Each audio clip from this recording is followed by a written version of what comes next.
Big breaking news.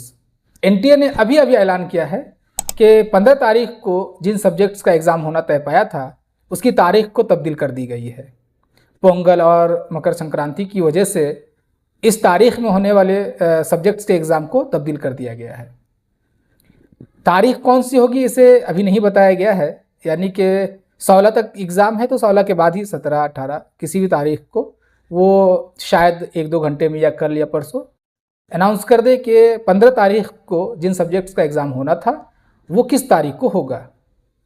तो वक्त में इजाफा हुआ है, इसे गनीमत जानिए और रिवीज़न कीजिए। वैसे भी मैं वीडियो बनाने वाला था ये कह करके कि मैं दुआगो हूँ आप तमाम के लिए कि आपका इम्तिहान बेहतर जाए और जेआरएफ आपकी झोली में हो, लेकिन एक दिन पहले मैं बनाऊंगा फिर, क्योंकि अब तारीख तो तब्दील हो गई है।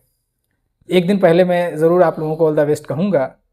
फ़िलहाल आप इतना याद रखिए कि जो वक्त आपको मिला है उस वक्त को आप इस्तेमाल में लाइए और रिवीज़न कीजिए। बस आपको नया कुछ पढ़ने की ज़रूरत नहीं है, जितना पढ़ चुके हैं उतना रिवीज़न कर लीजिए।